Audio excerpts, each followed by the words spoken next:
WTO yang dipimpin dari Ibu Lina Abdul. Informasi tentang WTO, World Trade Organization. WTO merupakan satu-satu organisasi internasional yang mengatur perdagangan internasional. Terbentuk sejak tahun 1905. WTO berjalan berdasarkan serangkaian perjanjian yang dinegosiasikan dan disepakati oleh sejumlah besar negara di dunia dan diratifikasi melalui parlemen. Tujuan dari perjanjian-perjanjian WTO adalah untuk membantu produsen barang dan jasa, eksportir dan importir dalam melakukan kegiatannya. Pendirian WTO berawal dari negosiasi yang dikenal dengan Uruguayan tahun 1986 sampai 1940, serta perundingan sebelumnya di bawah General Agreement on Tariff and Trade (GATT). WTO ini terdiri dari 154 negara anggota, di mana 117 diantaranya merupakan negara yang berkembang atau wilayah kepabeanan terpisah.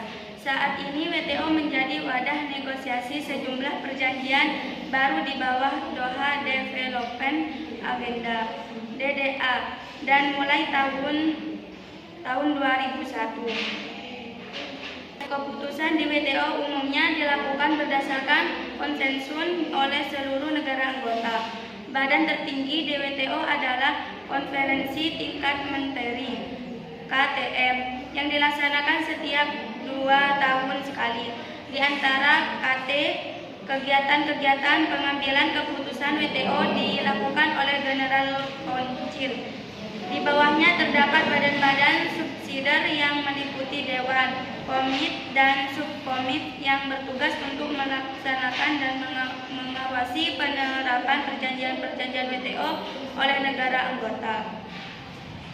Pembentukan dan dasar WTO adalah untuk mengupayakan keterbukaan batas wilayah, memberikan jaminan atas MFN dan perlawanan non-diskriminasi dan oleh di antara negara anggota, serta komitmen terhadap transparansi dalam semua kegiatannya.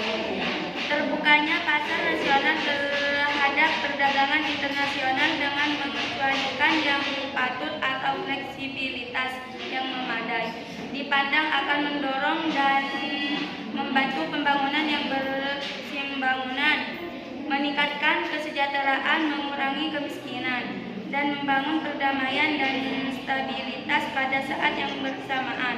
Keterbukaan pasar harus disertai dengan kebijakan nasional dan internasional yang sesuai dengan dapat memberikan kontribusi terhadap pertumbuhan dan pembangunan ekonomi sesuai dengan kebutuhan dan aspirasi setiap negara anggota.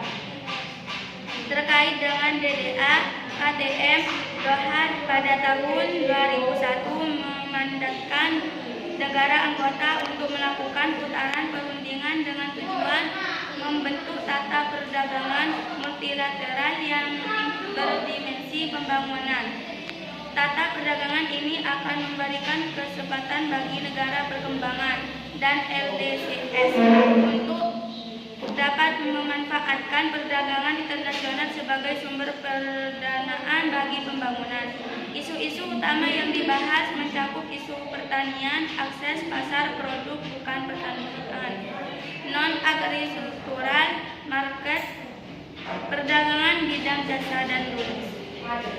Dalam perkembangan isu pertanian khususnya terkait penurunan subsidi domestik dan tarif produk pertanian menjadi isu yang sangat menentukan jalannya proses perundingan bagi pembagian besar negara berkembang.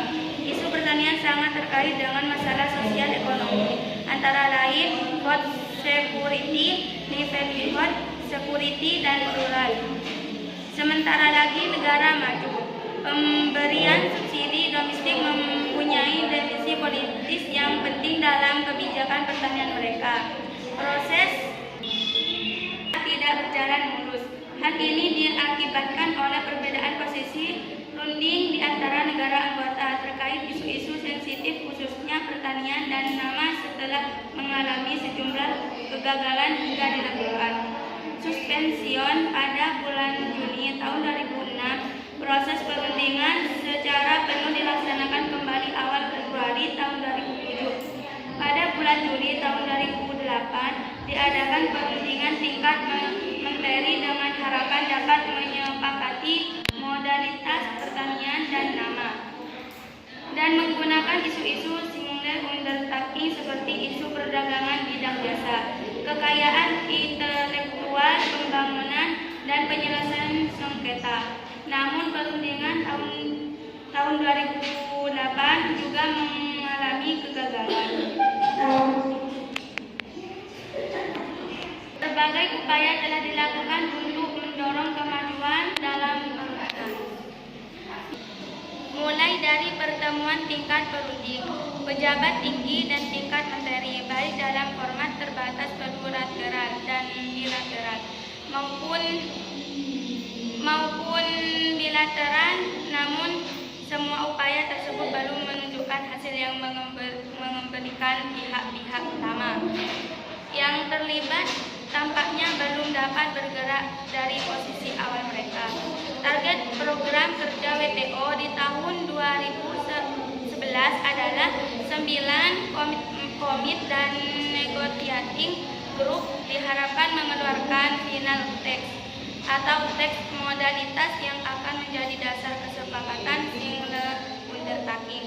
Putaran Doha pada tahun 2011. Selanjutnya, kesepakatan atas keseluruhan paket putaran Doha tersebut diharapkan selesai pada bulan Juli tahun 2011. Dan pada akhirnya, seluruh jadwal dan naskah hukum kesepakatan putusan Doha selesai ditandani akhir tahun 2011. Namun target tersebut tampaknya sudah terlampaui batas waktunya dan belum ada perubahan terhadap program kerja yang ada. Pada Desember tahun 2011 telah diselenggarakan konferensi tingkat menteri KTM WTO di Jenewa. KTM menyepakati elemen-elemen arahan politikal yang akan menentukan program kerja WTO dan putaran Doha Development Agenda 2 tahun ke depan. Arahan politis yang disepakati bersama tersebut terkait tema-tema sebagai berikut. 1. Penguatan sistem perdagangan multilateral dan WTO. 2. Penguatan aktivitas WTO dalam isu-isu perdagangan dan pembangunan. Dan yang ketiga, langkah ke depan menyelesaikan perundingan putaran Doha. Sebuah titik terang muncul pada KTM ke-9 Bali 3-7 Desember tahun 2013, di mana yang pertama kalinya dalam sejarah WTO, organisasi ini dianggap telah full. Negara-negara anggota WTO telah menyepakati paket Bali sebagai dari isu-isu dalam paket Bali, mencakup isu fasilitasi perdagangan, pembangunan, dan LDCS serta pertanian merupakan sebagai dari isu perundingan DDA. Disepakatinya paket Bali merupakan suatu capaian historis pasalnya sejak dibentuknya WTO pada tahun 1995. Baru kali ini WTO mampu merumuskan suatu perjanjian baru, yaitu Perjanjian Fasilitas Perdagangan. Perjanjian ini bertujuan untuk melancarkan arus keluar masuk barang antara negara di pelabuhan dengan melakukan reformasi pada mekanisme pengeluaran dan pemasukan barang yang ada. Arus masuk keluar barang yang lancar di pelabuhan tentu akan dapat mendukung upaya pemerintah Indonesia untuk meningkatkan daya saing perekonomian dan memperluas akses pasar produk ekspor Indonesia di luar negeri. Selain itu, paket Bali juga mencakup kesepakatiannya fleksibilitas dalam isu publik. Hal ini akan memberi keleluasan bagi negara-negara berkembang, termasuk Indonesia, untuk memberikan subsidi bagi ketersediaan pangan yang murah bagi rakyat miskin, tanpa khawatir digugat di forum disput. Dengan paket Bali, kredibilitas WTO telah meningkatkan sebagai satu-satunya forum multilateral yang menangani kegiatan perdagangan internasional, sekaligus memilihkan politikal dari seluruh negara anggota WTO mengenai pentingnya penyelesaian perundingan DDA. Hal ini tersebut secara jelas tercantum dalam Post Bali Award, di mana negara-negara anggota diminta untuk menyusun program penyelesaian DDA di tahun 2014. Selainnya, perundingan DDA akan memberikan manfaat bagi negara-negara berkembang dan LDS dalam berintegrasi ke dalam sistem perdagangan multilateral. Indonesia di WTO. Indonesia memiliki kepentingan untuk tetap aktif mendorong komitmen WTO untuk melanjutkan perundingan Doha. Indonesia terbuka atas cara baru yang menyelesaikan perundingan dengan tetap mengedepankan prinsip single undertaking dan mengutamakan pembangunan bagi negara berkembang dan LDS. Terakhirkan 8 Januari tahun 2014. Cukup sekian presentasi dari saya. Kurang lebihnya mohon maaf. Wassalamualaikum warahmatullahi wabarakatuh.